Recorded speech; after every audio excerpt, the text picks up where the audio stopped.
And good morning, everybody. It's time now for Putnam County Today here on 94.3 WREB. With us this morning, Sue Murray from Greencastle City, the mayor of Greencastle. And I guess, first of all, we want to ask, how are supplies and stuff holding up after the winter weather?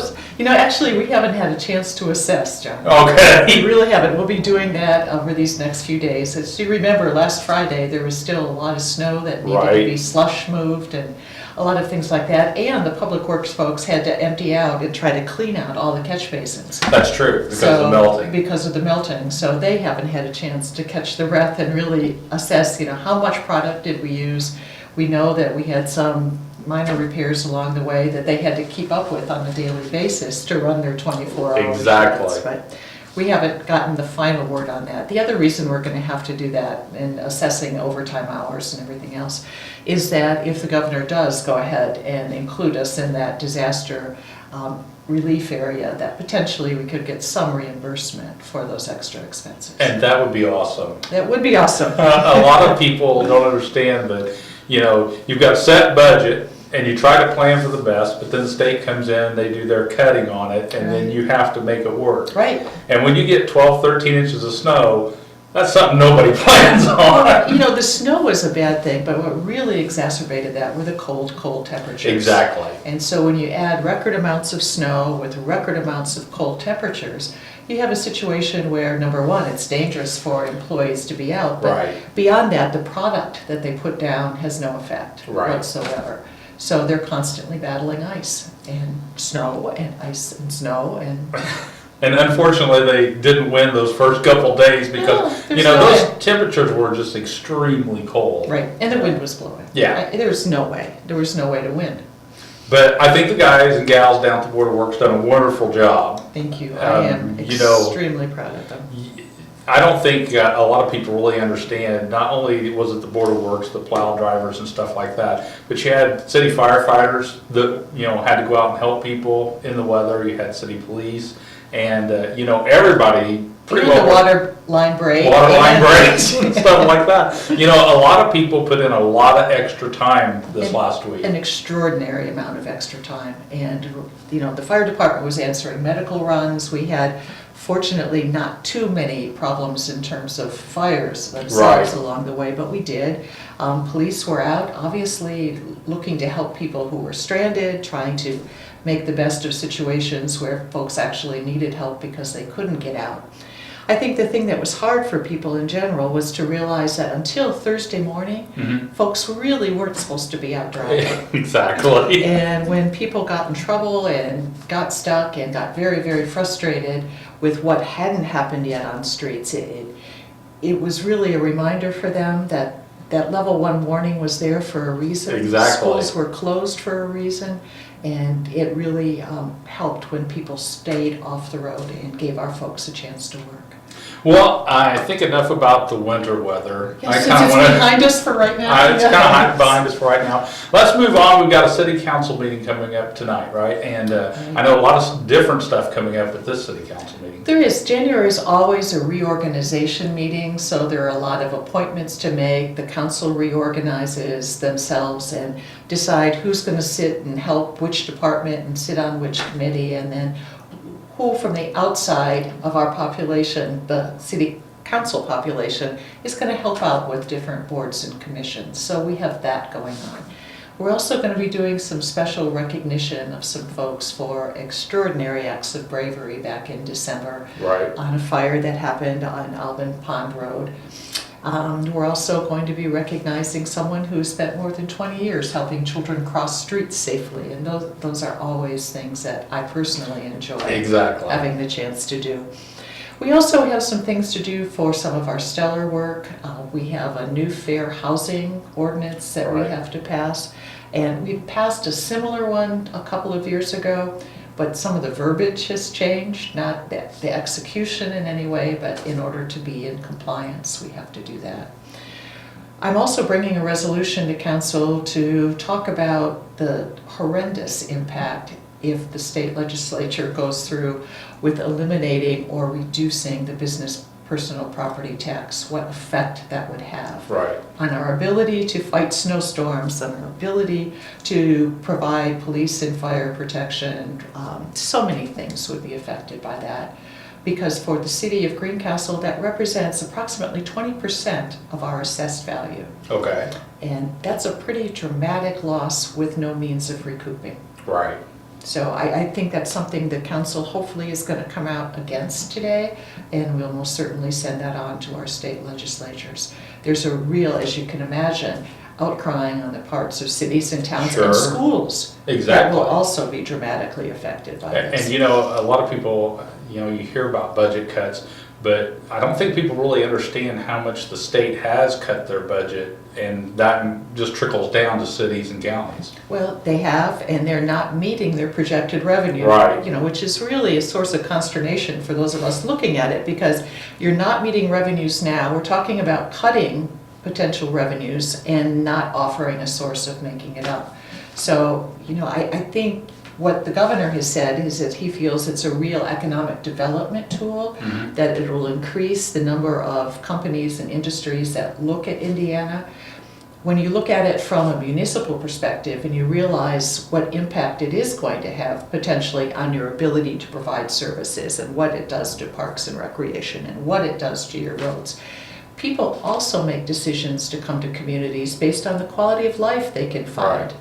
And if somebody comes to look at a town and they can't fill the potholes and they can't keep up with trash service, or their municipal utilities aren't doing very well, public safety's in question, it doesn't become a very attractive place. That's true. So And, it's you a know, catch-22. We have been very lucky in Greencastle and Putnam County area.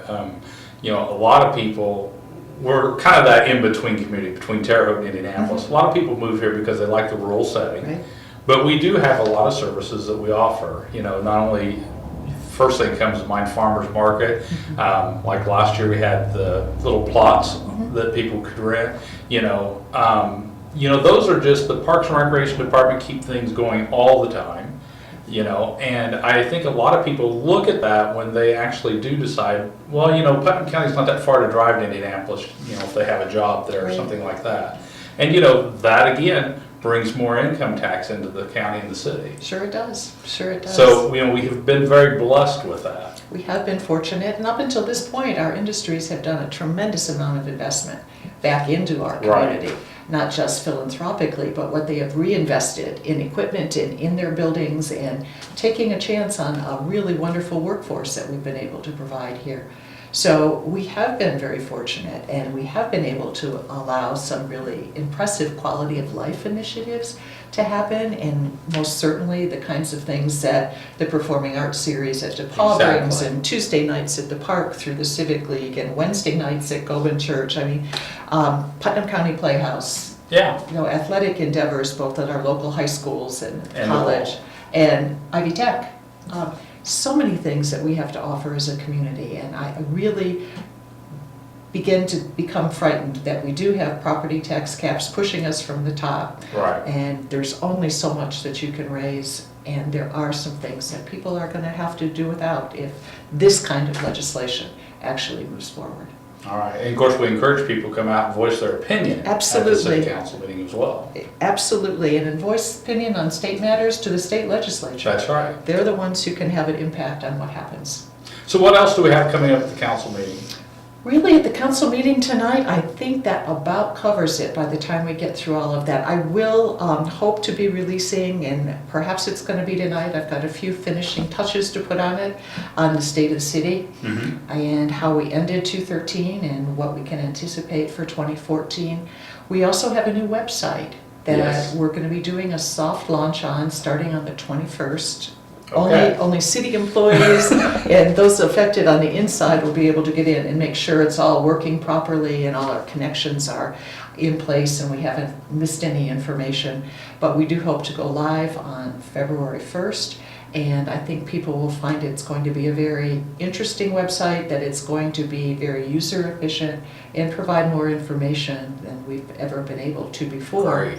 And the exciting part about it, it's been a project that has been done by a summer intern that I had, who is now one of the leads on the Winway Corporation. Oh, okay. He's a junior at DePaul this year. His name is Richard Welsh, and he has worked diligently not only through the summer, but has continued as a Bonner Scholar placement with me, brought somebody else on, and it is really an incredible website that he's determined you should have no more than 3 clicks to get to whatever you want. Great. So I'll have you test it out too. Okay, that'll be and see great. what you find. And you know, the nice thing is, even the old City of Greencastle website was just a wealth of information Yes. for people. Yes, sir. And you know, that's another way that people get more integrated with city government too. Get more integrated, and it's interesting. I met with Richard on Friday, and we talked about, well, what happens next, you know, Right. after the website, and talked about all the kinds of exciting things that can go up into the cloud in terms of emergency Exactly. information services, apps for people's smartphones.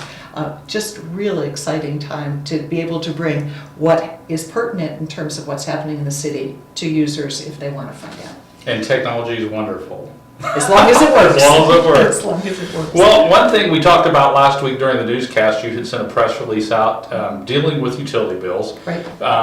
Because people weren't to be out on the roads and everything. And I think we will need to touch a little bit about that. And, you know, you guys the city's actually extending some deadlines, right? Right, actually, you can continue to pay your bills through tomorrow at 4 o'clock. Okay. So that's an extra 2 working days, those 2 working days that we were closed, Right. and that we certainly weren't wanting people to risk life and limb by getting out.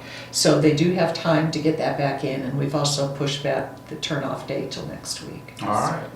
Well, it sounds like things are moving right along. Well, as long as the weather will cooperate for a little while, we'll do some catching up and we'll get ready for another construction season. One last thing I will share is that our Indiana Street road letting is actually this week, later this week. Great. So we'll see how competitive the bids are, and that construction will be beginning probably in March. That's great. And of course, I think everybody's kind of waiting for the construction crews. I know towards the end of last summer, we were getting a little frustrated, but now we'd like to see them out. Yeah, get it out and get them going and get them finished. All right. Well, we'll let you go, but again, thank you so much for being here with us. Want to remind folks too that you can come out to the city council meeting. It starts Absolutely. at 7 o'clock. 7 tonight. o'clock. 7 o'clock. And that'll be held at City Hall, right? As always. All right, thank you, Sue. Don't forget, if you're a nonprofit group or community organization and you'd like some free airtime here on WREB, you too can be a part of Putnam County Today. Just give us a call at 653-9717.